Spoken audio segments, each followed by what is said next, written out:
be lyrical or not to be lyrical? That never used to be a question. Back in my day, it was pretty much taken for granted that rappers are supposed to be good at rapping. We didn't expect everyone to be a super duper MC. There were always some people like Bismarck E that we loved for other reasons. But generally, everybody understood that if you wanted to be a rapper, virtuosity was the key to respect. You couldn't reach the top if you didn't have skills. But nowadays, talking about a rapper having skills is like calling a refrigerator an icebox, one of those cute little things that old people say. There are many rappers nowadays who not only don't take pride in their virtuosity, they actually think of showing skills as something that will hold you back from being successful. And the latest example of this is Waka Flocka Flame, who actually got offended when someone said he had lyrics and wanted to make it clear for the record that he has no lyrics and he doesn't want to have lyrics because lyrical rappers don't make money.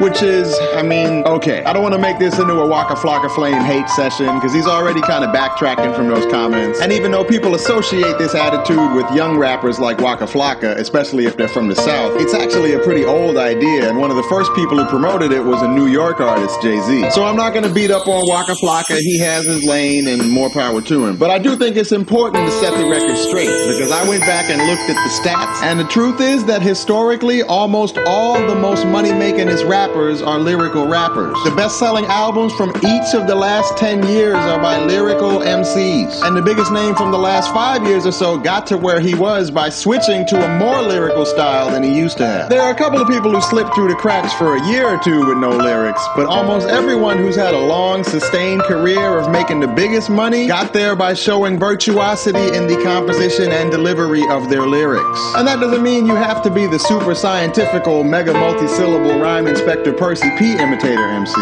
You know, the ones who sound like my hypnotical follicles, umbilical, miracle, metaphysical, theoretical, medical, genitals. And you don't have to be the super hardcore political MC who's always dropping knowledge. But if you look at hip-hop's past and present, it's the rappers who bring a swagger that's grounded in virtuosity, the ones who combine technical skills and style, the ones whose lyrical construction has some thought to it and some swing to it, that usually make the most money for the longest. And that's all I'm trying to say to the young folks like Waka Flocka. I'm not hating on your endeavors. It might be cool if you considered not being that type of artist who only cares about making money, but if you insist on being that type of artist who only raps for money, you should be aware that being a rapper without lyrics is not only artistically dubious, it's also a bad long-term investment. It's kind of like the subprime mortgage of hip-hop. It seems like a good deal right now, but in 5 years, you're probably going to be back in your mother's basement.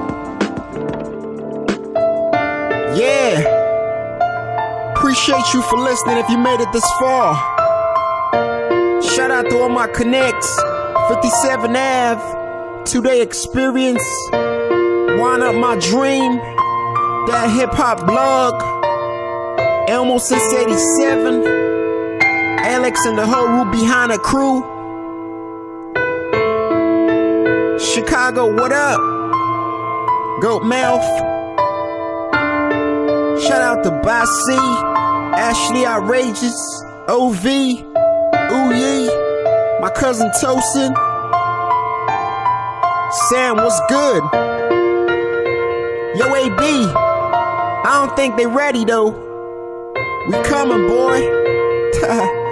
Shout out to my brother OC, shout out to Scott. We out.